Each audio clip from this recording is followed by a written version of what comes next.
Hey, welcome back. Another day, another vlog. Friday session before the weekend. Not long now. Chrissy's not far away. Jack's getting excited. Yeah, very good. Nana just rocked up at our house in Perth. So young Jack is super mega excited, and it's all happening for him. Things are going good. How good would it be to be 3 years old again? And that's all you care about right now is Santa and playing with your Legos. So very cool. Good fun to be a dad when they're 3 years old. Not looking forward to 18, 19, 20 when he starts doing silly stuff. But I'm taking it while I can get it. It's always good. Did a bit. We've got some things happening. We've got fair bit of tech stuff. We've got new video tonight. It's not a photo video. It's a how-to. I'm trying to mix it up every now and again and change it up. It's the how-to video of Alpha Guard. I put the Alpha Guard skin on my Sigma 18-35 lens, Art Series lens. It came out really, really nice. Super happy with it. It's the new cartoony skin that they brought out probably about a month or two ago, and I think it looks trick. It's sort of a little bit of fun and makes it look really good as well. And I've got, I think my RP body skin has rocked up at home as well, so that'll be coming up in the new year, I'd say, the way things are going. I've got videos piling up on videos. And I've got heaps to do over Christmas, so lots happening. Let's get into this and let's talk about our Friday. Now, what are you doing Friday? It's if you haven't already got your shopping and everything done by now, probably this is your last weekend before it turns to utter chaos in the shops. If you're in Australia, you could be unluckily in one of the countries where you're on lockdown and you can't even get out to do anything. So, or not even going to be able to have Christmas. And it's looking that way a little bit in Sydney. The cases for their little outbreak over the last week they doubled, or as from yesterday, they doubled. I think it was up to 17 or something today. Excuse me. So yeah, look, it's all happening there. Not good. Couldn't pick a worse timing ever for a bloody outbreak. I wouldn't be surprised once they get the numbers from today if they turn into some sort of lockdown over Christmas. So terribly not good news for those people. Thoughts with you if you are going to get locked down. It's just 2020 piss off. Basically, I think everyone's well and truly frigging over 2020 and everything and all the bad stuff it's had. But you've also got to look at the good side. It's brought out some amazing technology. And the R5 that shoots 8K, it cooks like hotter than the sun, but it still shoots 8K. That has got better. It's now shooting. There hasn't been any more complaints for ages about the overheating of it. So I think all the updates and firmware updates have actually finally nutted that out. The A7S III, what a camera. I think I'll probably try and do something for the new year to do maybe like the top 10 best tech of 2020. I think it's a good idea, so we'll try and get that one out to you as well. We might incorporate it into a daily show. We'll see how we go. But yeah, so like there has been some good things, been some bad things. It's made us, I guess, reassess health and safety and how prepared we are for when the shit does hit the fan.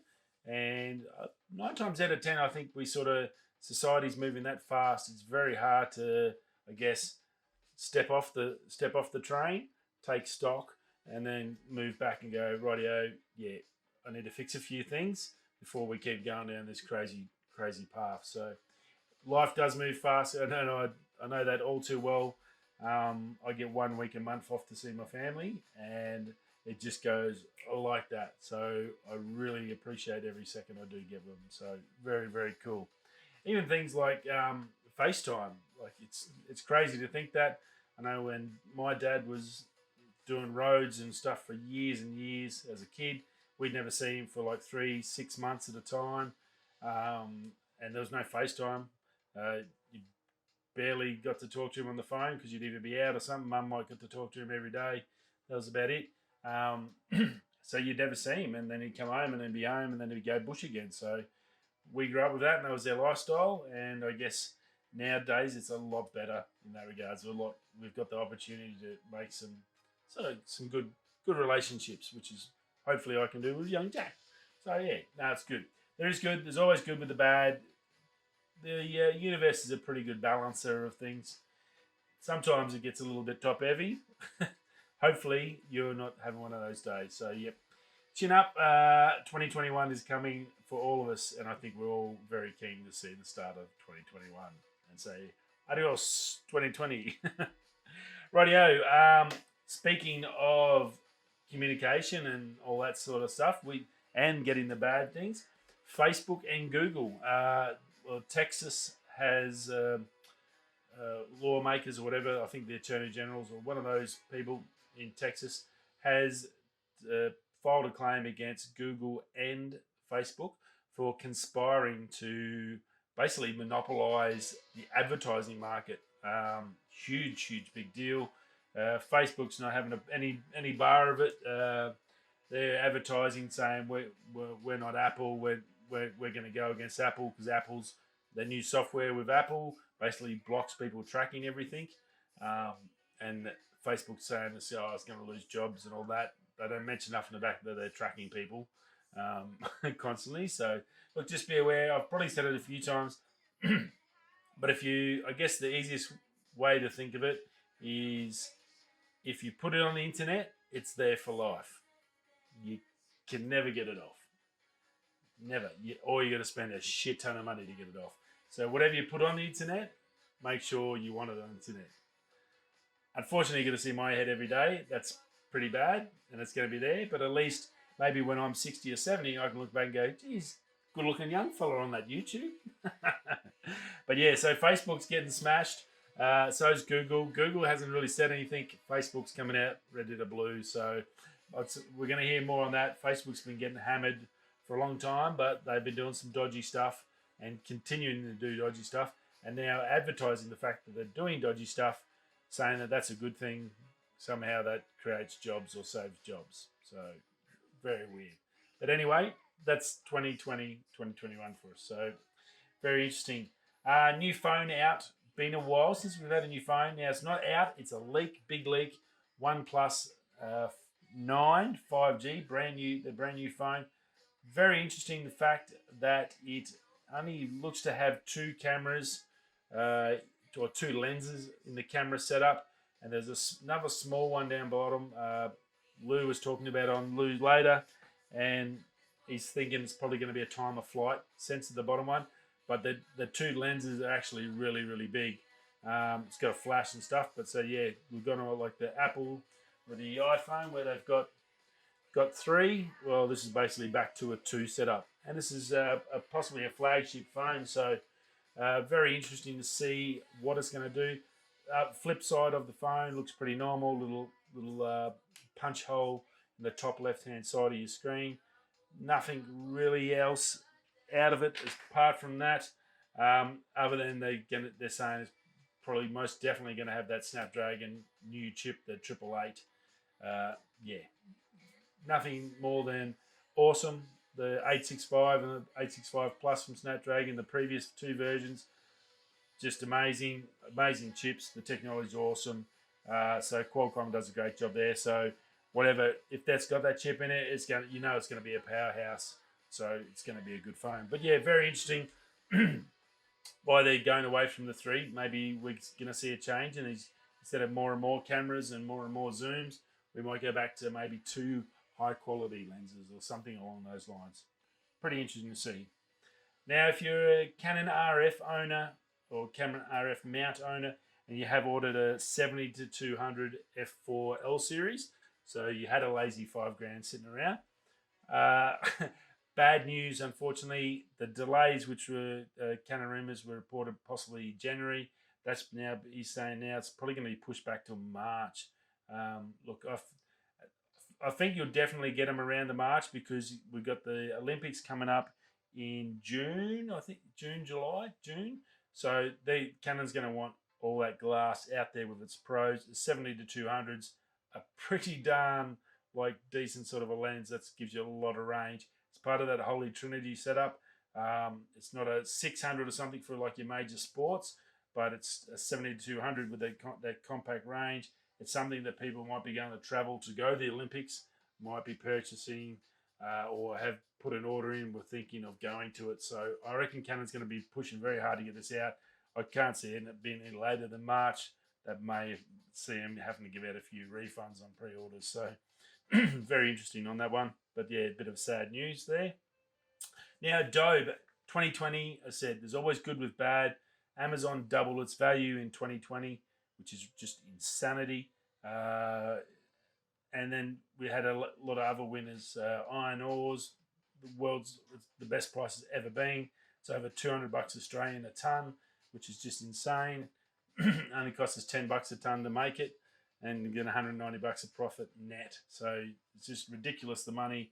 And this is all because of COVID. So because South America's just got smashed by COVID, so their iron ore industry's destroyed. So it's just blown the price up. So very, very much good things have come out of 2020. Another good one, and a bit of a shout out to them.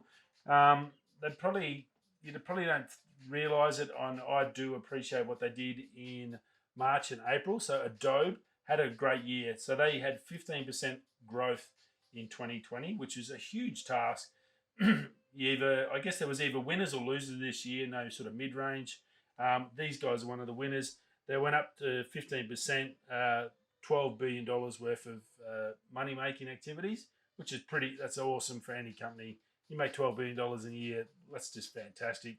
Now, the big thing about that is if you have used Adobe or you have been using it this year, you would have known that at the 3 months, of not having to pay, they gave everyone that was already signed up in their plans, they gave that 3 months for free because everyone, obviously, when the first lockdown happened, it all turned pear-shaped. And I think that's really amazing. Big company, multi-billion-dollar company, you can only imagine that they've got to be pulling at least 2 or 3 million, maybe 5, maybe 10 million people that are not that are members. At least you'd think for that sort of money. So $50 a month Australian times 10 million. You're looking at like 500 million, probably $1 billion that they probably had to write off just to support the people that buy their products. That's a big deal. Not many big companies. I don't think I've seen Amazon giving everyone free food and drinks or toilet paper when the pandemic hit. There was no freebies given out there. So for a company this big to do the right thing, and look, 3 months, that's $150 it saved me. It was bloody awesome. I do appreciate it. They do a fantastic product. Everything I use, from Lightroom to Photoshop to After Effects to the Audition for the music, when I can make my own music tracks to fit the videos. That's pretty awesome for a company that big to do that. So I do appreciate that. And look, it hasn't hurt them either. They still made a shit ton of money. So look, bottom line is, it doesn't hurt to be a nice person. Sometimes big business, Amazon, is 200 billion not enough? Surely you can throw some money at some of these poor countries. Yeah. Anyway, so look, that's good. I thought that was worth a mention, and they get I figure that sometimes you've got to give these good guys a bit of a shout out to make the other bad guys, like your Facebook and your Amazons, pull their heads in a bit. So that was the go with that one. Yeah, that's me little rant for the day. Now, Apple, this is an interesting one. I was watching Lew Later at lunch, and very, very, very funny. If you're an Apple fan, or even if you're not an Apple fan, this will be pretty interesting. One of the magazines over there in the States did Apple's biggest fan scenario. So what they did, they went and calculated the cost of the highest level of every bit of gear. So if you're like the ultimate Apple fan, got all the bling, you've got the Mac Pro sitting there fully decked out. Or actually, the one they got wasn't fully decked out. It was only a $6,000 US version. But that goes up to $50,000 US. So you could add that difference on there, another 44 grand. But the best Apple Watch, best iPad, the best MacBook, headphones, everything, accessories, phones, cases, all that sort of stuff. They sat down and worked out the cost. Now, obviously, biggest fan, you'd have to redo this every 12 months because the new product comes out. So you constantly change it. You're probably going to get some resale value out of it. Probably maybe lose 30%, maybe 40%. So you're going to get 60% back. So you got to, I guess, add that in. But they worked out as $80,000 US. It would cost you to buy the best of everything in Apple, excluding obviously the Mac Pro. That was only $6,000. So realistically, you got to go to the full hog. 50 grand. They're not going to have not the best computer. The 1.5 terabyte RAM. Oh, that thing would be insane. So yeah, 80. So 80 plus another, just say another 40, 120,000 US bucks. Pow! And you get the best of everything Apple. And then 12 months later, you got to resell it and buy all the new stuff for another 120. And so you're probably going to lose maybe, let's say, 20, 30,000 US. And then so 90 grand a year, you're pretty good for. So yeah, so you got to come up with that initial 120, and then every 30, keep doing it every year. You could probably do a really good video of getting everything every year and showing it off and showing your room.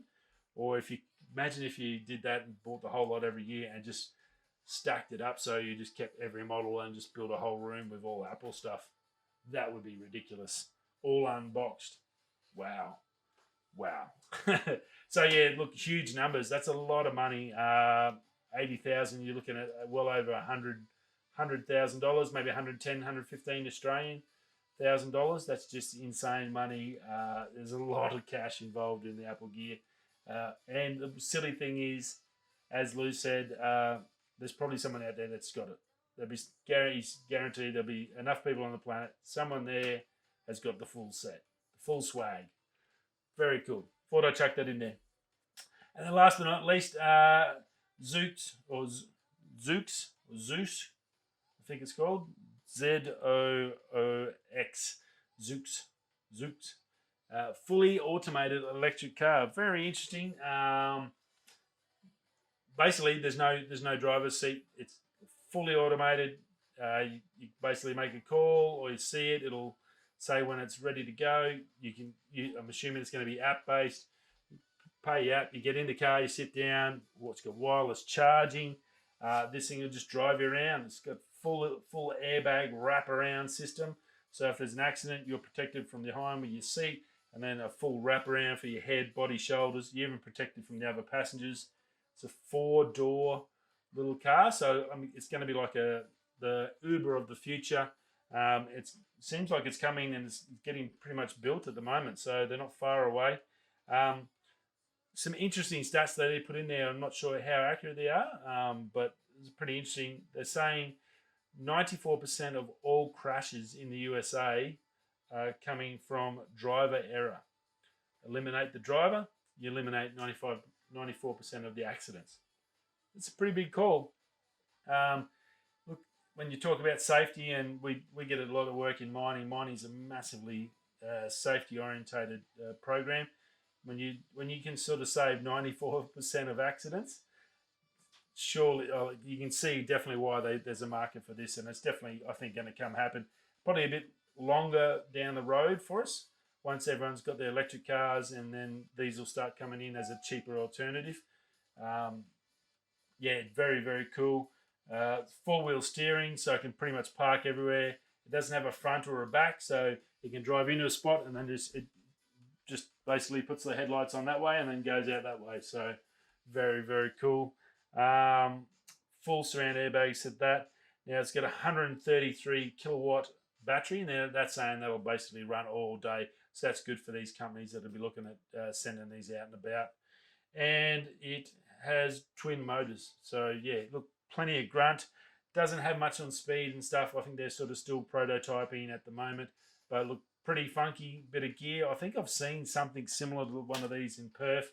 Didn't look like a super fast unit when I seen it, but I think something like this unit that you'll see in the thumbnail is definitely, I guess, where we're heading down the road. A really, really good, clear picture of our future and transport, I guess. Between that and scooters and everything else electric happening, I think it's great. I'm definitely for it. I've seen what's coming in the Ute side with Rivian, and I think that's going to go really well. and there's going to be a lot more coming. So, the more we do it, we'll have more smarter people jumping into it, and they're going to come up with great ideas and do great things. Sweet. That's about it for our Friday. I'll have the video up tonight. I'll probably set it about 8:30 so everyone can have dinner and watch it if they want to watch it. I probably won't be able to premiere it tonight, so I can't do that because I'll have to put it back to like 10 o'clock with me and Smoko. So I'll put it up at 8:30, let you watch it, just enjoy it in your own leisure. Fantastic. Alrighty, have a lovely weekend. I will see you all again Monday. Stay safe. Enjoy your time with your family. And don't forget that Chrissy shopping. I don't need too much. I'll be fine. Camera lenses is perfect. RF mount, gold. Radio. I'll see you in the next one. Thanks for stopping by. We'll be going that way or that way. I'll catch you on Monday. Peace.